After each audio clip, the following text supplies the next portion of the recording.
New T V کے شو سے اندازہ ہوا کہ کچھ فائدہ نہیں علماء کے پاس جانے کا. جی تو ہم آپ کو پہلے ہی بتا رہے تھے کوئی فائدہ ہی نہیں ہے. دیکھیں یہ نیو ٹی وی کے اوپر جو پروگرام ہوا,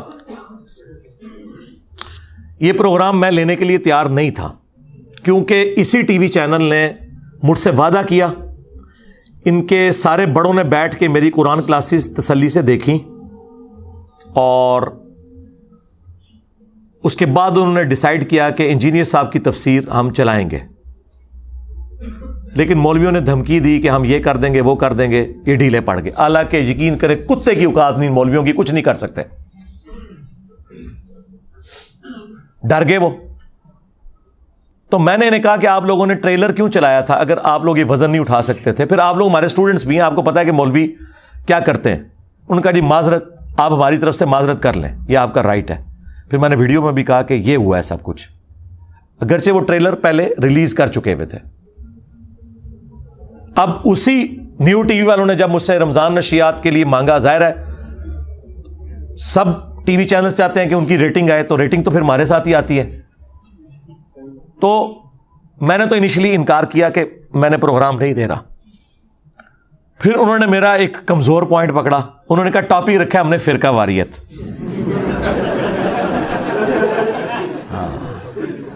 اس ٹاپک کے اوپر آپ نا علماء کے ساتھ آپ کو بٹھائیں گے. مجھے یہ نہیں پتا تھا پینل کون ہے, کتنے لوگ ہوں گے. اگر مجھ سے پوچھتے تو میں کہتا یار بس 2-3 بندے رکھو نا یار, 6 بندے رکھو گے تو میری باری بیچ میں کہاں سے آئے گی, اور میں اسٹوڈیو سے باہر بیٹھا ہوں. اور دوسرا مجھے انہوں نے یہ بھی نہیں بتایا کہ ایک سسٹر بھی اس میں ہے, ورنہ میں تو ایسے پروگراموں میں نہیں جاتا. اور نہ جب میں وہ پروگرام کر رہا تھا میرے سامنے سکرین تھی, صرف آوازیں ہی مجھے آ رہی تھیں جب وہ ریکارڈنگ ہو رہی تھی. میری تصویر ان کے پاس جا رہی تھی, ان کی تصویر انہوں نے مجھے شیئر نہیں کی ہوئی تھی اسکائپ کے تھرو. تو میں نے کہا ٹھیک ہے فرقہ واریت پہ پروگرام ہے, لیکن مجھے یہ نہیں پتا تھا اتنا لمبا پروگرام کریں گے. مجھے یہ بتایا گیا کہ 35-40 منٹ کا پروگرام ہے, اور عشاء کے بعد تراویح کے بعد ریکارڈنگ ہوگی. میں نے کہا ٹھیک ہے. وہ انہوں نے 3 گھنٹے کی ریکارڈنگ کی. اس رات تو میں سویا بھی نہیں, ساری کے وقت آلموسٹ جا کے ہم فارغ ہوئے. ریکارڈنگ تو پہلے ہو جاتی ہے, چلائی انہوں نے بعد میں تھی. اب ٹاپک انہوں نے رکھا فرقہ واریت, تو میں نے کہا ٹھیک ہے اچھی بات ہے. اور اس کے جو اینکر ہیں وہ بھی معصوم آدمی ہے, فرقہ واریت سے نکلا ہوا ہے, اگرچہ وہ احسان اللہ ظہیر صاحب کا نواسا ہے. اور وہ جو 2 گلے پھاڑنے والے بھائی ہیں نا لاہور کے وابیوں کے, وہ اس کے ماموں ہیں. ہاں, یعنی ماموں کا دفاع کرنے والے جو ہیں نا وہ اس کے ماموں ہیں. تو میں نے کہا ٹھیک ہے. وہ ڈاکٹر بھی ہے, دنیاوی طور پہ پڑھا لکھا ہے, اور دینی علم بھی ہے, لیکن ابھی ان کو تجربے کی ضرورت ہے. آپ نے دیکھا کہ اس پورے پروگرام میں صرف شروع کے مجھے 3-4 منٹ انہوں نے دیے, اور پھر پورا پروگرام اسی پہ آگے چلا ہے. دیکھے نا آپ نے, بیچ میں 3 یا 4 دفعہ میری باری آئی ہے, اور وہ بھی سیکنڈز کے لیے. اور آپ نے دیکھا ہے جتنی بار وہ مجھ سے سوال کرتے تھے تو ساتھ سارے علماء اکٹھے ہو کے اس میں کود پڑتے تھے سوالوں میں کہ جی یہ. اور وہ جب مجھ سے پوچھتا تھا پھر وہ بول پڑتے تھے اس سے پہلے کہ میں جواب دوں, کیونکہ انہیں پتا تھا. یہ دیکھیں کتنی بے ایمانی ہے یہ. آپ اسٹوڈیو میں ہونے کا ناجائز فائدہ اٹھا رہے ہو. آپ ان 3 گھنٹوں میں پہلے 4 منٹ نکال دیں, اس کے بعد میرے 5 منٹ بھی نہیں پورے بنتے بمشکل. باقی وہ سب بولتے رہے, اور کیا بولتے رہے آپ کے سامنے ہی ہے. میں 3 سیکنڈ جو گال کرتا تھا کام پا کے رکھ جاتا تھا. اور پھر یہ جملہ میں نے ادھر بولا تو ایک مولانا صاحب کہتے ہیں یہ آپ نا بڑے غیر پارلیمانی الفاظ. یار یہ کہاں سے غیر پارلیمانی ہو گئے بھائی؟ کام ڈالنا یہ ہوتا ہے کہ آپ کوئی ایسی حرکت کر دیں جس کی وجہ سے کام بگڑ جائے. ہاں سیدھی سی بات ہے. مولوی کا دماغ ہی دوسرے پاسے جاتا ہے. مجھے پتہ ہی نہیں ان باتوں کا. میں نے کہا ان کے بڑوں نے کام ڈالا ہے. کون سا کام ڈالا ہے کہ ایک دوسرے کو اسلام سے نکال کے گئے ہیں؟ تو چھوٹے اب کیا کریں گے؟ کچھ بھی نہیں کر سکتے. بڑوں نے کام ڈالا ہوا ہے.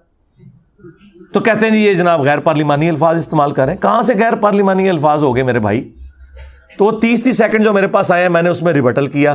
اور دیکھیں میں نے بار بار ایک بات کی کہ مجھے 3 چیزیں آپ لوگ لکھ دیں. وہ کہتے ہیں پیغام پاکستان لکھا ہوا ہے. یار پیغام پاکستان تو لکھا ہے ان لوگوں کی موجودگی میں جن کو مولویوں کی چلاکیاں 2 نمبریاں ہٹ درمیاں نہیں پتا. وہ اتنا موٹا ہے, اس کو چھوڑ کے اتنا موٹا ہو جائے کوئی فرق نہیں پڑتا. اگر آپ پیغام پاکستان میں یہ لکھتے ہیں کہ ہم ایک دوسرے کو کافر نہیں کہتے, اس سے آپ نے کیسے رزلٹ نکال لیا کہ ایک دوسرے کو مسلمان سمجھتے ہیں. وہ یہ کہتے ہیں ہم نہیں کہیں گے, کافر ہے پر کہیں گے نہیں, لڑائی نہ پوے. سمجھ آئی یہ فرق دیکھا آپ نے؟ تو میں نے کہا تھا پھر جملہ اس طرح لکھے, اس کو وہ کیا رنگ دے رہے ہیں جی آپ کی مرضی سے لکھا. او بھائی کسی بھی لے مین سے پوچھیں وہ یہی ڈیمانڈ کرے گا آپ سے. یار آپ کے بڑوں نے جب اسلام سے نکالا تھا تو میری مرضی سے نکالا تھا, کام تمہارے بڑوں نے ڈالا ہے کہ انہوں نے اسلام سے نکالا ہے. تو جن جن جملوں سے انہوں نے اسلام سے نکالا تھا نا, انہی جملوں میں تمہیں چھوٹوں کو تو اپنے بڑوں کے کرتوتوں میں معافی مانگنی چاہیے نا. یہ ڈیمانڈ غلط ہے. اگر البریلویہ کتاب میں احسان اللہ ظہیر نے احمد بریلوی صاحب کو یہ لکھا کہ یہ سنیت کی آڑ میں رافضی عقائد پھیلا رہا تھا اور کفری عقیدہ منسوب کیا کہ وہی جو مستوی عرش تھا خدا ہو کر زمین پر اتر پڑا مصطفیٰ ہو کر, یہ بریلویت کے کھاتے میں عقیدہ ڈالا, تو اس سے بڑا کفر کیا ہوگا؟ تو اس کفر سے جب تم لوگ توبہ کرواؤ گے تو کہو گے نا کہ ہمارے بابے نے کفر کا فتویٰ غلط لگایا تھا, تو ہم رجوع کرتے ہیں. کہتے نہیں ان کو چھوڑے آگے چلے. آگے کہاں سے چلے؟ اگر احمد بریلوی صاحب نے کہا کہ احکام شریعت میں کہ دیوبندی, اہل حدیث, شیعہ اور قادیانی کافروں کو ساتھ ذکر کر کے کہا کہ یہ 1,00,000 دفعہ بھی اللہ کا نام لیں ذبیحہ حرام رہے گا, یہ مرتد ہیں, واجب القتل ہیں, کافر ہیں. مرتد کافر سے بھی اگلی ڈگری ہے کہ جو اسلام چھوڑ چکا ہو. البتہ یہود و نصارہ کا ذبیحہ حلال ہے, یہود و نصارہ کو یہ بڑا لاڈ کرتے ہیں. تو یہ اعلیٰ حضرت نے جب لکھا ہے تو بریلویوں کا کام ہے نا کہ اس کو الٹ کر کے پیغام پاکستان میں لکھیں. یہ ڈیمانڈ میری غلط ہے؟ خود بتائیں. اگر المہند میں انہوں نے احمد بریلوی کو دیوبندیوں نے لکھا کہ یہ شیطانی لشکر ہے, جس طرح انبیاء پہ شیاطین حملہ آور ہوتے تھے, ظاہر کافر شیاطین ہوتے تھے, یہ ہم پہ حملہ آور ہوئے ہیں, تو اب وہ لکھے نا کہ ہم ان کو شیطانی لشکر نہیں مانتے, ہم مسلمان سمجھتے ہیں. یہ ڈیمانڈ غلط ہے. اگر اہل حدیث کو المہند میں لکھا ہے دیوبندیوں نے یہ خوارج کی جماعت ہے, تو اب کہیں نا کہ ہم انہیں مسلمانوں کی جماعت مانتے ہیں. یہ ڈیمانڈ غلط ہے. کہتے نہیں آپ کی خواہش, میں نے تو معصوم سی خواہشات کی تھی, ایک دوسرے کو مسلمان کہہ دیں. نمبر 2 کہ ایک دوسرے کے پیچھے نماز درست ہے. اور نمبر 3 جو ان کے لیے زیادہ موت ہے کہ چندہ ایک دوسرے کو دے سکتے ہیں, ہائے جس میں ان کی جان ہے. اور میں نے کہا تھا ٹائم قیامت تک ہے, جس دن یہ تحریر سامنے آ گئی میں اپنے آفیشیل پیج سے شیئر کرواؤں گا, اور وہ تمام ویڈیوز جس میں نے آپ کے بزرگوں کی یہ غلطیاں ہائی لائٹ کی تھی نا, وہ میں ڈیلیٹ کر دوں گا. یہ کاغذ آنا چاہیے سرکاری سطح پہ, اڈوب فوٹو شاپ میں بنا کے نا بھیج دینا. ہاں اس لیے میں اس کے ساتھ جوڑوں گا کہ ویڈیو میں بھی آ کے آپ کے بڑے کہیں, اور بڑے وہ جن کی شے ہے عوام کے اندر, اور ان الفاظ کے ساتھ کہیں. یہ چلاکی بڑی کرتے ہیں, پتہ کیا کہتے ہیں, اگر کوئی بریلوی شرک نہ کرتا ہوا تو وہ مسلمان ہے. ہم دیوبندیوں کو بھی مسلمان سمجھتے ہیں, بریلویوں کو بھی سمجھتے ہیں. جا دفع ہو جا, آج کے بعد اب دین کی بات نہ کر. جا, تیرے اس چیلنج کا بھی جواب دیتا ہوں. کوئی بریلوی ہو, کوئی دیوبندی ہو, کوئی اہل حدیث ہو, اگر انہوں نے اللہ کی ذات کے ساتھ شرک نہ کیا ہوگا, اپنے گناہوں کو بھگت کے جنت میں چلا جائے گا.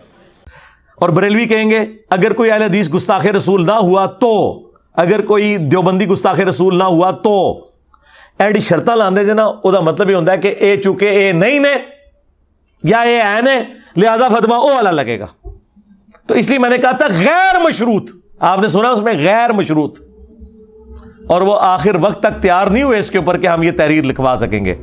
اس کا مطلب ہے کہ وہ مانتے ہیں. اور دیکھیں معصومیت کتنی ہے کہ وہابیوں کے مولانا صاحب بیٹھ کے کہہ رہے ہیں ہمارا تو بریلویوں کے ساتھ علم غیب پہ کوئی اختلاف ہی نہیں ہے.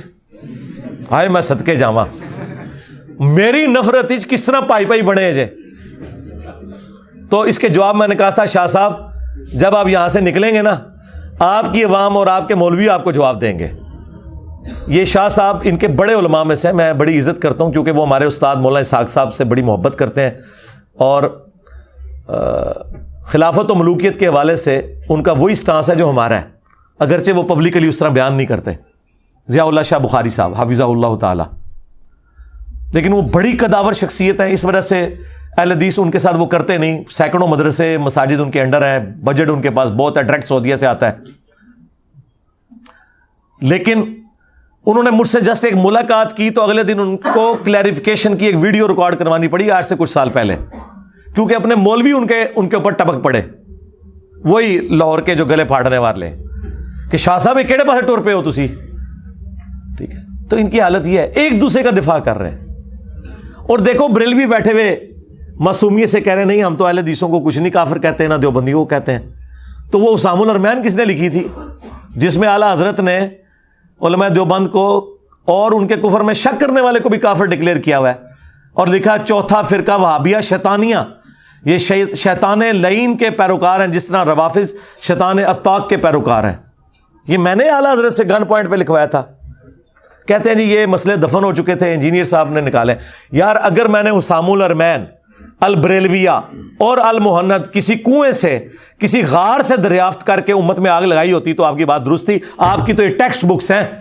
پاپا جانی جو سب سے نرم آدمی ہے پاکستان میں، دعوت اسلامی والا، جس کو کئی سالوں سے پاکستان کی سب سے پرامن جماعت ڈکلیئر کیا گیا ہے، انہوں نے بھی اپنے مریدوں کو کہا ہے کہ میرا مرید وہ ہے جو اسام الارمین کو پڑھے اور اس پہ عقیدہ رکھے، جس میں دیوبند، اہل حدیث، شیعہ سب کو کافر لکھا ہوا ہے۔ اندازہ کریں، تو باتیں مجھے کر رہے ہیں، تو میں اس ٹاپک کی وجہ سے ایگری کیا تھا۔ بہرحال وہ جو تھوڑی سی میری گفتگو ہے اس سے کم از کم وہ جو میں کہتا تھا نا گرم تولیہ ان کے منہ پہ پھیرا جائے، وہ اللہ کے فضل سے جو میں نے پھیرا وہ نقاب ان کا اتر گیا آپ لوگوں کے سامنے، اور اب یہ بالکل پرچی آپ نے ٹھیک بھیجی مجھے، اور واللہ اگر آپ یہ پرچی نہ بھیجتے میں نے بولنا بھی نہیں تھا، ورنہ تو سب سے بڑا کرنٹ افیئر تو یہ تھا آج کہ پچھلے ہفتے ہی میری یہ ریکارڈنگ ہوئی ہے، میں نے اسے ویل لیفٹ کیا، میں نے کہا ٹھیک ہے وہ عوام خود فیصلہ کرے گی کہ میں نے کیا اس میں بیان کیا اور ان کے ساتھ کیا ہوئی۔ تو اس ٹاپک کی وجہ سے میں ایگری کیا تھا اللہ کے فضل سے۔ اور دوسرا جو جی ٹی وی پہ میرا پروگرام ہوا امام حسن علیہ السلام پہ، وہ دیکھیں جناب، ان کی قیامت تک نسلوں کے کانوں سے دھواں نکلے گا جو میں نے صلح حسن کے حوالے سے انہوں نے دھوکے دیے ہوئے تھے کہ علی جنگ پسند تھا اور حسن صلح پسند تھا، اور جھوٹو تم نے آدھی حدیث بخاری سے بیان کی میرا یہ بیٹا سید ہے۔ اس کے سٹارٹ میں لکھا تھا امام حسن 40,000 کا لشکر لے کے معاویہ سے صفین پارٹ 2 لڑنے گئے ہوئے تھے، وہ حضرت علی کی روح نے نہیں لشکر نکالا ہوا تھا، امام حسن لیڈ کر رہے تھے۔ صلح کی آفر ادھر سے ہوئی تھی، اور سورۃ الانفال میں ہے کہ کافر بھی صلح آفر کریں جنگ میں تو آپ نے قبول کرنی ہے۔ یہ صلح اگر حضرت علی کو حضرت معاویہ آفر کرتے تو وہ بھی قبول کر لیتے۔ صلح حسن پہ میں نے پھر جو ان کی منجی ٹھوکی ہے، ہائے ہائے ہائے ہائے، دھوئیں نکل رہے ہیں ان کے کانوں سے، کلیریفیکیشن دیتے پھر رہے ہیں، اور دیکھیں میں بول رہا ہوں تو وہ سارے اپنے اپنی حدیثیں تلاش کر رہے ہیں، پھر بھی حدیث کو نہیں لبھی انہوں نے، موبائل کھول کے بیٹھے جے اور تیاری کر کے آیا کرو، ٹھیک ہے۔ تو آڈا میں شوق پورا کرتا ہے، سارے فرقے بیٹھے سمجھو تھے، بریلوی بھی، اہل حدیث بھی، دیوبندی بھی، اور وڈے مولوی تک کیا انہوں نے کیا حالت ہوئی ہے، کسی نے کوئی آیت حدیث بیان کی تھی کوئی ایک ریفرنس دیتا ہوئے، کہانیاں میں نے کس طرح 2+2=4 جتنا مجھے ٹائم ملا میں نے ایک ایک چیز کھول کے بیان کر دی ہے، کچھ بھی نہیں چھوڑا۔ یہ پروگرام ان کی علمی موت ہے، اور میں نے ان کے پروڈیوسر سے وعدہ لیا تھا یہ پروگرام بغیر کٹنگ کے چلانا ہے، اگرچہ انہوں نے ایک جگہ تھوڑی سی کٹنگ کی ہے، بہرحال میجورٹی پورشن ہمارا پہنچ گیا اللہ کے فضل سے۔ ہوں تسی نہ لو صلح حسن دا، پہلے تو کربلا تو ہانٹ کر دی سی، ہوں صلح حسن ہانٹ کرے گی انشاءاللہ تعالی، کیونکہ میں نے بتایا پھر حسن کے قتل کے بینیفیشری کون ہے، حسن کو زہر کن لوگوں نے دلوایا ہے، کن لوگوں نے حسن پہ جھوٹ باندھا کہ 120 شادیاں اس نے کی ہوئی تھی، نعوذ باللہ، سب کچھ پول کھول دیا، اور یہ بھی پول کھول دیا کہ کبھی بھی اہل بیت کی عظمت بیان نہیں کر سکتے۔ دیکھیں ان سے بات اہل بیت کی ہو رہی ہے، وہ صحابہ کرام کا ذکر کر رہے ہیں، تو پھر اہل بیت کا ذکر کب ہوگا؟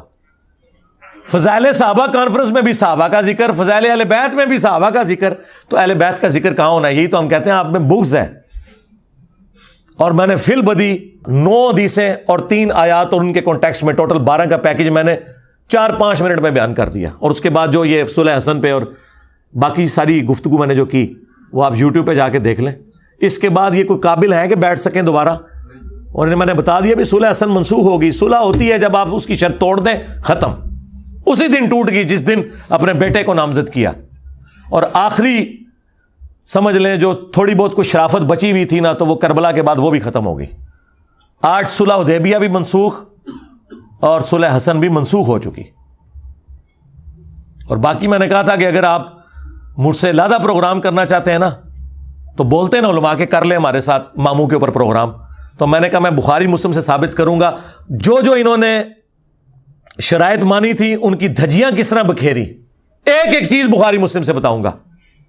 تو کریں نا پروگرام. اب یہ ڈرے ہوئے ہیں اور یہ الٹا فون کر کے کہتے ہیں انجینئر کو نہ بلاؤ. مجھے بتائیں میں اس چیز کا محتاج ہوں کہ میں ان پروگراموں میں جاؤں یا یہ پروگرام محتاج ہے؟ ان کے مذہبی پروگراموں کی ریٹنگ جو ہے نا 200-250 سے بھی اوپر نہیں جاتی. 1000 تو چھوڑ دیں, آپ پرانے اور دیکھ لیں سارے نکال کے. اور ہاں میرا چھوٹا سا کلپ آ جائے نا ان کے چینل کے اوپر لاکھوں پہ چلی جاتی ہے ویورشپ. اور یاد رکھیے گا چینلز کو مولوی نہیں چاہیے, ویورشپ چاہیے. ہاں مولویوں سے لوگ آوازار ہوئے ہیں, کون سنتا ہے یار ان کی باتیں, کہانیاں کرواتے ہیں, نہ کوئی آیت نہ کوئی حدیث. تو اس لیے یہ جو اس طرح کی ٹی وی پروگرام ہے نا, انہوں نے میرا وہ مسئلہ حل کر دیا جو میرے اسٹوڈنٹس نے میرے اوپر گن تانی ہوئی تھی نا, بہن کیوں نہیں مولوی لو بہ گیا جائے تک لو کیا ہوا جائے انہوں نے. ہاں پھر میرے سر دی قیمتیں ہی رکھنی ہیں انہوں نے. وہ خود قتل کرے اپنے جذبہ ایمانی پر, میں اس کو 5 لاکھ روپے انعام دوں گا. 5 لاکھ روپے کا انعام کا اعلان کرتے ہیں جو مرزا جیلمی کو قتل کرے گا. 100% میں اعلان کرتا ہوں, 100% میں اعلان کرتا ہوں. کیونکہ انہیں پتہ ہے ہم فیل ہو چکے ہیں, اس کا علاج ہی کوئی نہیں ہے. تو اللہ کے فضل سے اس پروگرام نے آپ کو بتا دیا کہ یہ کوئی مخلص نہیں تھا دے امت کے لیے. بالکل کہانیاں کرواتے ہیں, جھوٹ بولتے ہیں. 3 شرائط نہیں یہ پوری کر سکے کہ نمبر 1 سارے فرقوں کو مسلمان کہیں, ان کے پیچھے نمازیں پڑھنے کا کہیں, نمبر 2 اور نمبر 3 چندہ دینے کا. اور پھر میں نے اس میں ساتھ ایک کورالری رکھی تھی کہ اس کا پریکٹیکل ثبوت یہ ہوگا کہ آپ لوگ ایک دوسرے کی مساجد میں جا کے ان کی جو نمائندہ مساجد ہیں ان میں نمائندہ علماء نماز پڑھائیں گے. یعنی کہ میری ڈیمانڈ ہے کہ توصیف راشدی صاحب دعوت اسلامی کے عالمی مرکز میں جہاں باپا جانی بیٹھتے ہیں وہاں نماز مجھے پڑھا کے بتائیں, ٹائم قیامت تک جائے. اور الیاس قادری صاحب رائمنڈ مرکز میں مجھے نماز پڑھا کے بتائیں. ہائے ہائے ہائے صدقے جاواں, پھر میں منوں گا اتحاد امت ہو. اچھا جب یہ بات کریں ان کو بھی پتہ پوری نہیں ہونی, کہہ رہا ہے دیکھو جی شرطاں رکھتا ہے. بھائی میں پریکٹیکلی ظاہر ہے جو چیک کریں گے تو طریقہ ہے نا. یہ کیوں کہہ رہے ہیں کہ آٹا گوندیا ہلدی کیوں ہے؟ ہاں ٹیسٹر اسی طریقے سے لگے گا جو طریقہ ہے, کیونکہ آپ کے جو ٹیسٹر ہیں نا ان میں مولویوں کی 2 نمبریاں نہیں پکڑی جاتی. یہ پکڑنے کا طریقہ مجھے آتا ہے. ہاں میں نے کہا تھا نا لکھ کے دے کوئی کہ ہمارے مخالف فرقے جن عقیدوں پہ ہیں انہی عقیدوں پہ یہ مر گئے بغیر کسی شرط کے کہ اگر شرک نہ کرتا ہو, اگر گستاخی یہ نہیں لکھنا, جن عقیدوں پہ ہے انہی پہ مر گئے تو یہ جنت میں چلے جائیں گے. قیامت تک کوئی نہیں لکھ کے دے گا, ناٹ ایٹ آل. ہاں ہمیں دیکھ لیں, ہم کہتے ہیں تمام فرقے بریلوی دیوبندی اہل حدیث شیعہ ان کے سارے آف شوٹس حنفی شافی مالکی حنبلی اثنا عشری زیدیہ اسماعیلیہ یہ سب کے سب مسلمان ہیں. اپنی تمام غلطیوں کے باوجود ان پہ اللہ تعالیٰ نے قیامت کے دن چاہا تو گرفت فرمائے اور چاہا تو نہ فرمائے. الٹیمیٹلی انہوں نے جنت میں ایک دن چلے جانا ہے انشاءاللہ تعالیٰ. ہم اصلاح کی کوشش ضرور کرتے ہیں. ان سب کے پیچھے نمازیں پڑھنا درست ہے, ان سب کو چندہ دینا درست ہے. کوئی الگ سے نماز کے لیے مسجد ہم نے نہیں بنائی, کوئی چندہ بک نہیں بنائی, کوئی مدرسہ نہیں بنایا. دیکھ لیں یہ ہمارے اندر حوصلہ ہے اللہ کے فضل سے. یہ ساری کی ساری کہانیاں ان کی آپ کو ٹرک کی بتی کے پیچھے لگایا ہوا ہے انہوں نے, اور کچھ نہیں ہے. صلو علی محمد و آل محمد, اللہم صلی علی محمد و علی آل محمد و اصحاب محمد و ازواج محمد اجمعین الی یوم الدین, آمین.